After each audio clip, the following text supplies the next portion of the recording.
पिछले दिनों में मुझे पता लगा कि बहुत सालों के बिल पेंडिंग पड़े थे पब्लिक हेल्थ डिपार्टमेंट के। अनुसूचित जाति का जो रेट होता है वो 20 रुपये महीना होता है, अदर देन शेड्यूल कास्ट वो 40 रुपये महीना होता है। लेकिन पिछले 12-13 साल से 2006-7 से बिल पेंडिंग थे।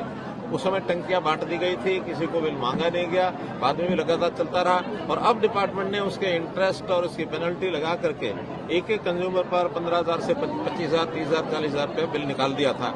जब हमें पता लगा हमने संज्ञान लिया और हमने ये कहा कि अब केवल जो बिल का राशि है कितने ही साल का है, 20 रुपये महीना, 40 रुपये महीना जो रेट है, उसमें इतने 15 सालों का अगर हिसाब लगाएं तो अनुसूचित जाति के व्यक्ति को केवल 4,000 रुपये से भी कम 3,800 रुपये देना पड़ेगा। और जो अदर देन शेड्यूल कास्ट है उनको डबल 7,600 रुपया, इससे ज्यादा नहीं होगा। इसलिए ब्याज और पेनल्टी सारी माफ कर दिया है। केवल वो और जो पैसा वो तुरंत नहीं दे सकेंगे उनको भी हम किस्तों में लेंगे, किसी को भी दबाव नहीं डाला जाएगा। पिछले दिनों में मुझे पता लगा कि बहुत सालों के बिल पेंडिंग पड़े थे पब्लिक हेल्थ डिपार्टमेंट के।